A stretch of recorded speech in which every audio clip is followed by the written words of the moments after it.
Come along with me today as I take a short hike just below the summit of Mauna Loa, a few miles away from Kilauea and its summit, just up the hill in the Hawaii Volcanoes National Park. Come along, won't you?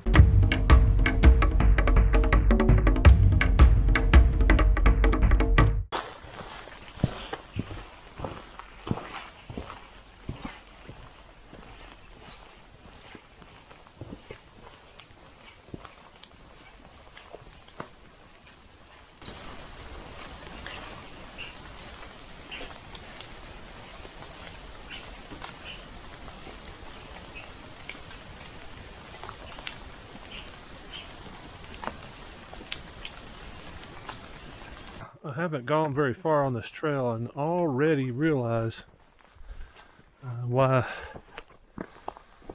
the Park Service is so concerned about hikers on this trail. It's very rugged.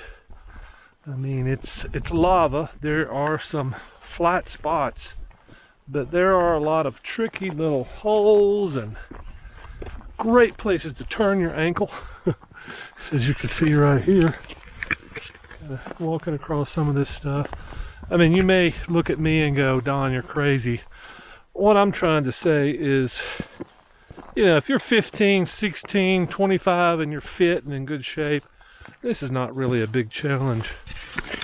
And this would not have been a big challenge to me either 20 years ago.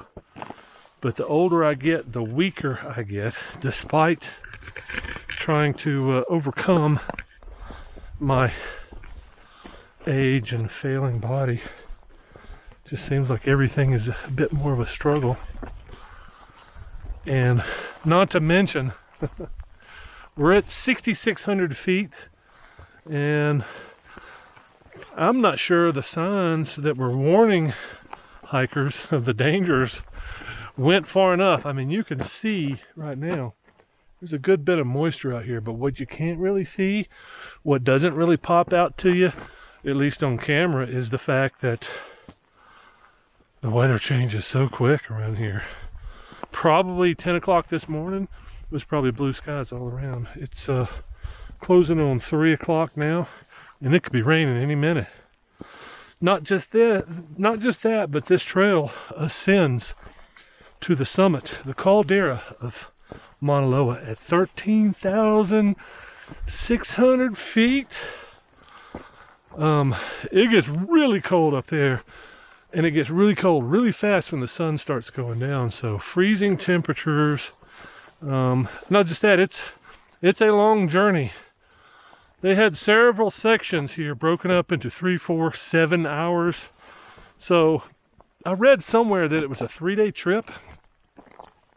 And that may just be, not really sure where that is. I'm going to have to do a little bit more research. It wasn't real specific on the 3-day trip, whether it was from Volcano to the other side to Mauna Kea. I don't know. 3 to 4 day trip, I think, might be reasonable. If you're talking about 7-hour sections of hiking, that could be 2 days for some people. It might be 2 days for me. I know that I'm probably a 5-mile hiker on flatland, so going uphill, this would certainly take it out of you. And not just that, let's not forget about oxygen. And what did they call it at this, one of the signs said rarity of oxygen. I've never heard that phrase before, but at 13,000 feet, it goes from 21% at sea level to 12% at 13,000 feet. I think that number's right. It's close to 12%. It's low, and you will feel it. It's called altitude sickness, and lots of people suffer from it. Mainly people that hike at altitude. And here come some hikers right now.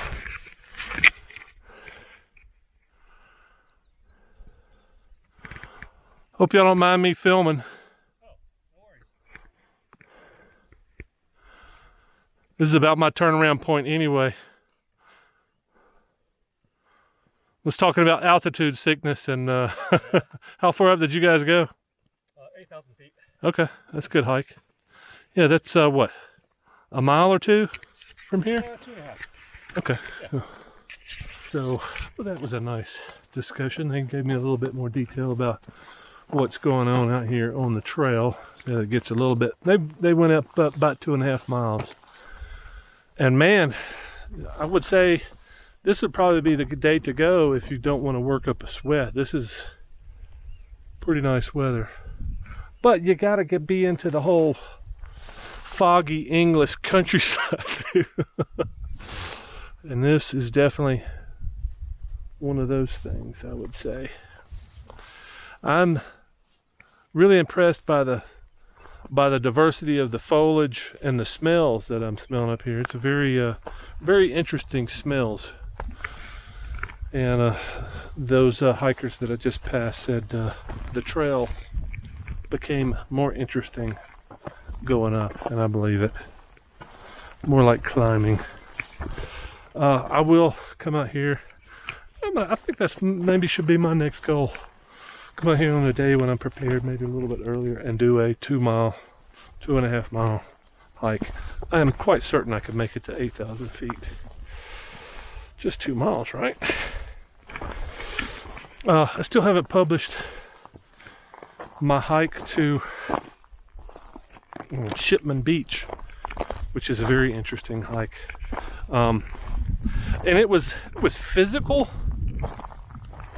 meaning mostly flat. I mean, it was a bunch of little hills and stuff, not physically that demanding except on the ankles. It was incredibly difficult on my ankles, and I had the same boots that I'm hiking in here, and that may be my weakest point in my body is my ankles. I have known that my right ankle was one of the worst for quite some time, since my lower leg fracture split in 2013. I really messed up my leg in 2013 in a motorcycle crash out in the dirt. Since then my ankles have been really bad. Now both of them are bad because I don't do this very often, but maybe this is the key. Maybe the key is hiking more, and specifically this type of hiking on uneven terrain. I mean, as far as uneven terrain goes, this is it doesn't get much more uneven than this. But then again, yeah, I can hike down the beach, hike down the cliffs of Kale. Maybe that's an idea. Just see how far I can get from Kaloli Point, north and south. Just try it out.